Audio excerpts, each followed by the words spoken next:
Hello बच्चों, आप सभी का मेरे स्टडी पॉइंट में स्वागत है। ये है 2026 मार्च का क्वेश्चन पेपर हिंदी का ए सीरीज है। तो आपको बता दूं कि चाहे ए हो, बी हो या सी, सभी में जो क्वेश्चन सेम है, सिर्फ जो उनके क्वेश्चन नंबर में फर्क हो सकता है। जो ए सीरीज में वही क्वेश्चन बी में भी होंगे, सी भी में भी होंगे। तो इसलिए मैं ए को सॉल्व कर रही हूँ। तो चलिए अब शुरू करते हैं। प्रश्न नंबर 1, जयसी किस काव्य शाखा के सर्वश्रेष्ठ कवि माने जाते हैं? इसके ऑप्शंस हैं ए राम मार्गी, बी प्रेम मार्गी, सी कृष्ण मार्गी और डी है ज्ञान मार्गी। तो मलिक मोहम्मद जयसी जो है, जिन्होंने पद्मावत, अखरावत और आखिरी कलाम लिखा है, वो जो है प्रेम मार्गी शाखा जो है के प्रमुख कवि माने जाते हैं। इसलिए इसका राइट ऑप्शन होगा बी प्रेम मार्गी। दूसरा प्रश्न है, आचार्य रामचंद्र शुक्ल की मित्र मंडली का नाम उर्दू भाषी लोगों ने क्या रखा था?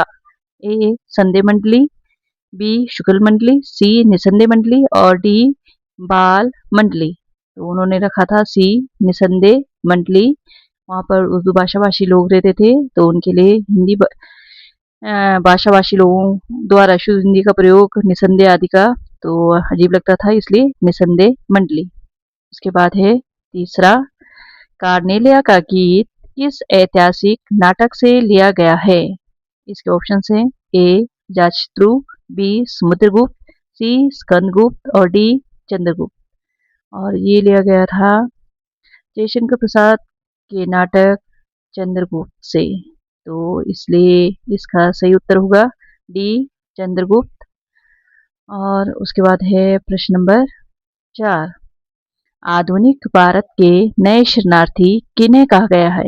ए गांव के नए लोगों को, बी गांव के पुराने लोगों को, सी बेघर हुए लोगों को या डी पाकिस्तान से आए हुए लोगों को। इसका सही उत्तर है सी बेघर हुए लोगों को। उसके बाद है प्रश्न नंबर 5, दूसरा देवदास कहानी में मन्नू कौन है? तो दूसरा देवदास में मन्नू कौन है?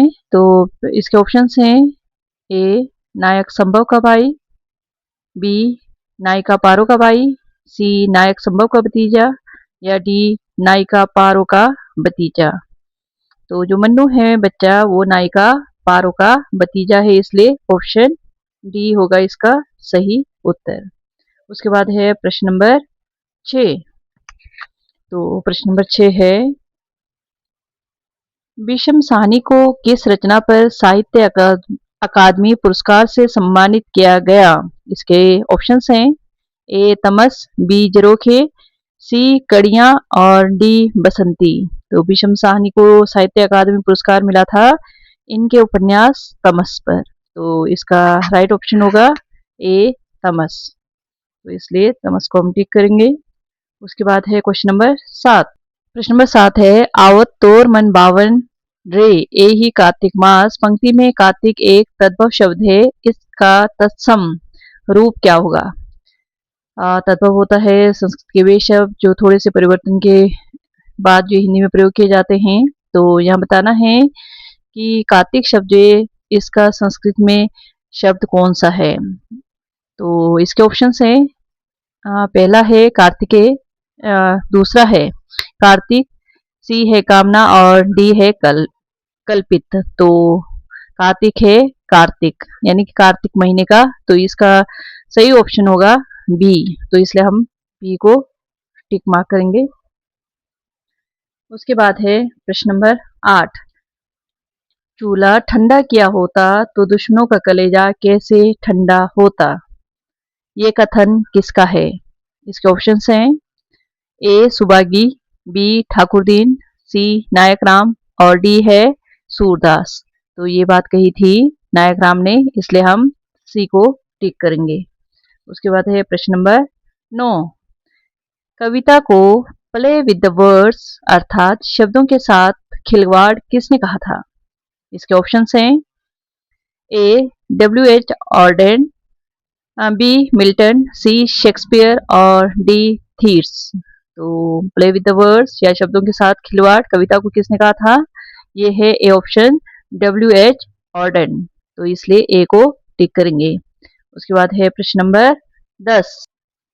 प्रश्न नंबर 10 है, भारत में पहला छापाखाना कहाँ लगा? इसके ऑप्शंस हैं ए बम्बई में, बी दिल्ली में, सी कलकत्ता में और डी गोवा में। तो भारत में पहला छापाखाना खुला था गोवा में, इसलिए इसका सही उत्तर होगा डी गोवा में। उसके बाद है प्रश्न नंबर 11। उल्टा पिरामिड शैली के सभी 3 भागों के नाम हैं। तो क्रम से बताना है कौन सा सही है।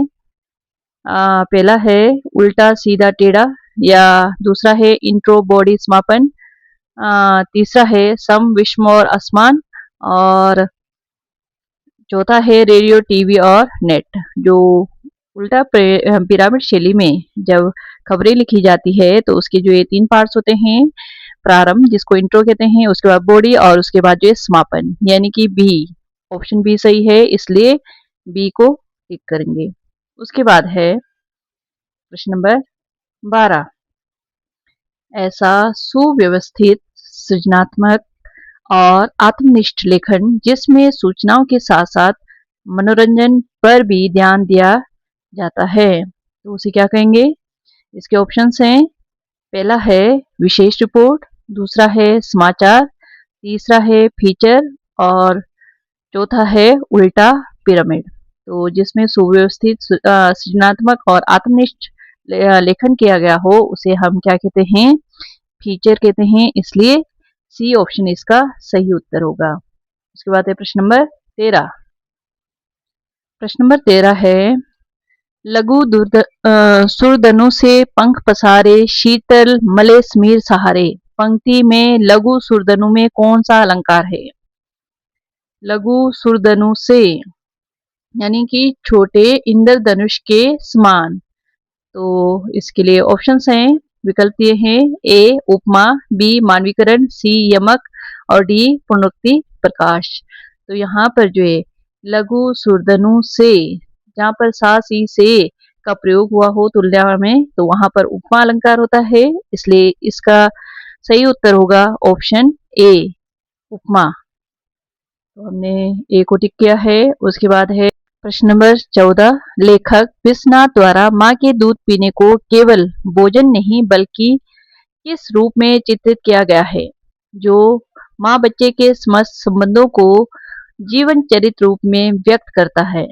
इसके विकल्प है, ए केवल शारीरिक पोषण का साधन, बी जड़ से चेतन होने की सार्थकता जिसमें स्पर्श, गंध, रोना, हंसना और ममता सब शामिल है, सी गाय के दूध का विकल्प, या डी छोटे भाई के आगमन से हुए अत्याचार का प्रतीक।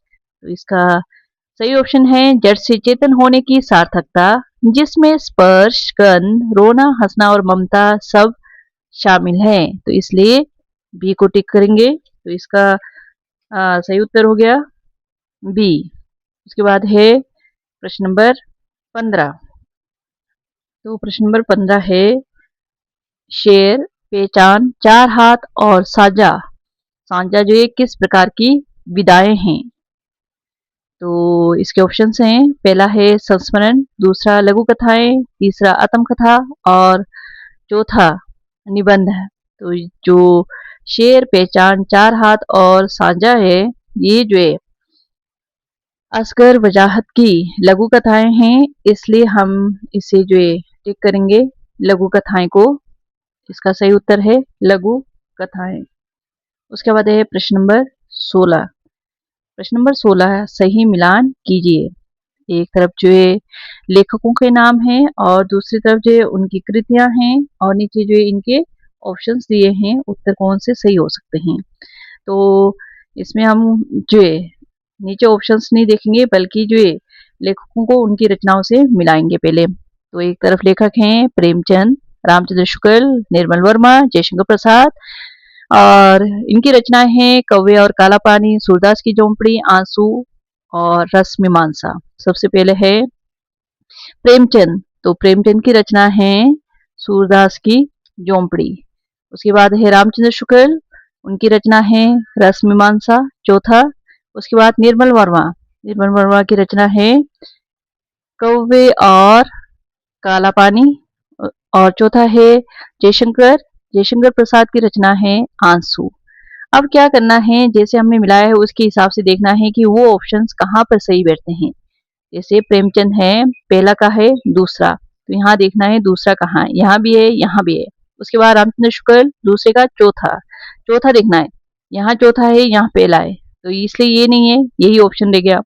उसके बाद तीसरा है निर्मल वर्मा, कौवे और काला पानी, पहला, ये यहाँ पर है। जयशंकर प्रसाद चौथे का है, तीसरा ये, तो इसका सही उत्तर होगा ए, यानी सही मिलान कीजिए का जो सही उत्तर होगा ऑप्शन ए। तो ऐसे ही वीडियो देखने के लिए मेरे चैनल को सब्सक्राइब कीजिए और साथ साथ प्रैक्टिस कीजिए। फिर मिलते हैं। Thank you.